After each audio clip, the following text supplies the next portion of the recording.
ప్రభునందు ప్రియమైన శ్రోతలకు వందనములు. ఈ పోడ్కాస్ట్ కార్యక్రమంనకు స్వాగతం. మీ అందరి కొరకు ఈ కార్యక్రమమును ప్రసారం చేయుచున్నాం. విని దైవాశీస్సులు పొందుకోగలరు. గొప్ప ఐశ్వర్యం కంటే మంచి పేరు కోరదగినది. సామెతలు 22:1. గొప్ప ఐశ్వర్యము కంటే మంచి పేరును, వెండి బంగారముల కంటే దయయు కోరదగినవి. దావీదు, యెహోరాముల జీవిత విధానాలు బైబిల్ సామెత యొక్క నిజత్వాన్ని రుజువు చేస్తున్నాయి. నీతిమంతుని జ్ఞాపకం చేసుకొనుట ఆశీర్వాదకరమగును, భక్తిహీనుల పేరు అసహ్యత పుట్టించును. సామెతలు 10:7. దావీదు తన రాజ్య పరిపాలనలో తనను తాను బలవంతునిగా, అచంచల విశ్వాసం కలిగిన వ్యక్తిగా నిరూపించుకొని గొప్ప పేరు తెచ్చుకున్నాడు. అదే సమయంలో దావీదు తాను చేసిన తప్పులను, ఘోరమైన పాపాలను వినయంతో ఒప్పుకొని పశ్చాత్తాపము చెంది ప్రభువు యొక్క కృపలో ఆయన యొక్క క్షమాపణను తను పొందుకునే ప్రయత్నం చేశాడు. అందువలన దావీదు దేవుని చిత్తానుసారుడు అని పేరు తెచ్చుకున్నాడు.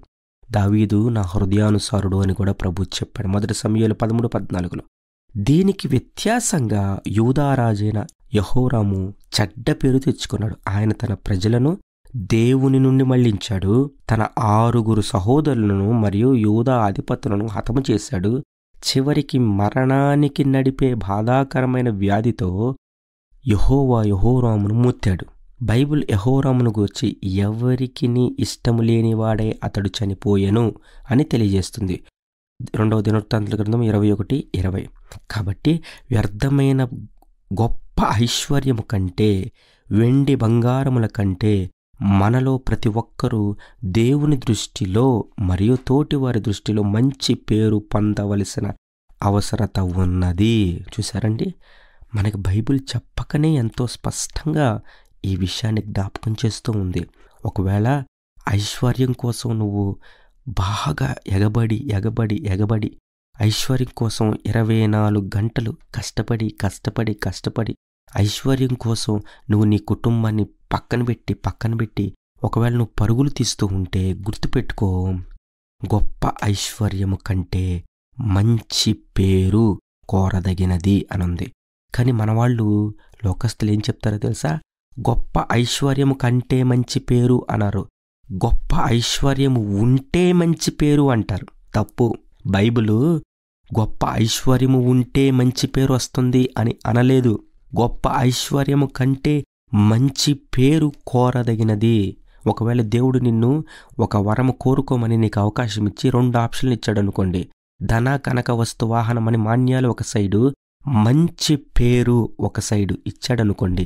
మంచి పేరును కోరుకుంటారా, లేదంటే ఈ లోక సంబంధమైన ధన, కనక, వస్తు, వాహనాల వైపు మనుషులు వెళ్తారా అనంటే దాదాపు చాలామంది లోక సంబంధమైన మైండ్ సెట్ ఉన్న వాళ్ళందరూ కూడా ఈ లోకంలో ఉన్నటువంటి దీవెనలు, బంగారాలు, ఈ లోక సంబంధమైన పేరు ప్రఖ్యాతల కోసం ప్రాకులాడతాడు. మీకు ఒక మాట చెప్తాను.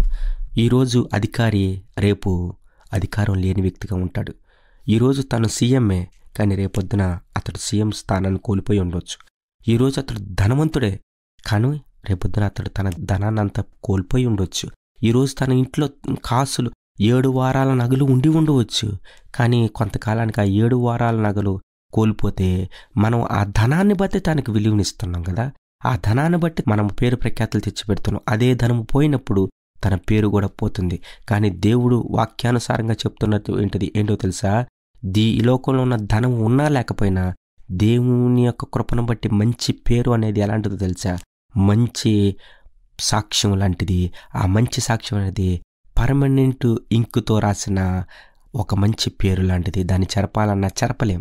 నీ దగ్గర ఉన్న ధనాన్ని ఎవరన్నా దొంగతనం చేయగలుగుతారు, నీ పేరుని ఎవరు దొంగతనం చేయలేరు.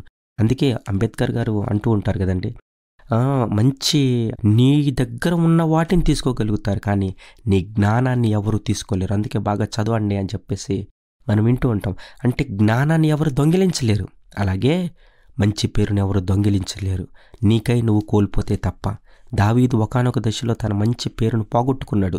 కానీ మరలా పశ్చాత్తాపపడి దేవుని సన్నిధిలో నన్ను కడిగయ్యా, హిమము కంటే తెల్లగా నన్ను మార్చయ్యా, హిస్సోపుతో నన్ను కడుగుదేవా, నేను పెద్ద పాపం చేశానయ్యా అని ప్రభు సన్నిధిలో ఆయన పాదాలు పట్టుకుని పశ్చాత్తాపడి మారు మనసు పొందినప్పుడు దేవుడు మరొక అవకాశం ఇచ్చాడు.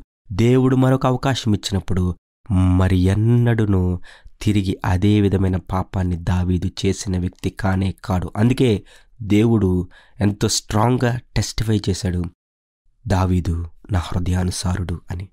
తప్పు చేయకపోవడం గొప్ప కాదు, తప్పు చేసి నేను తప్పు చేశాను అని ఒప్పుకొని మరలా దేవుని యొక్క క్షమాపణ పొందుకొని తప్పు చేయకుండా ఉండడం గొప్పతనం. అది అటువంటి పేరు ప్రభువు మనకి మన కుటుంబాలకు ఇచ్చునుగాక. ఆమేన్. ఈ కార్యక్రమమును గూర్చి మీ సలహాలు మరియు మీ ప్రార్థనా అవసరతల కొరకు మమ్మను సంప్రదించవలసిన మా ఫోన్ నంబర్ 9480585039 మరియు ఈమెయిల్ ఐడి info@fibaonline.org. మా ఫోన్ నంబర్ మరొకసారి 9480585039. Email ID info@fibaonline.org.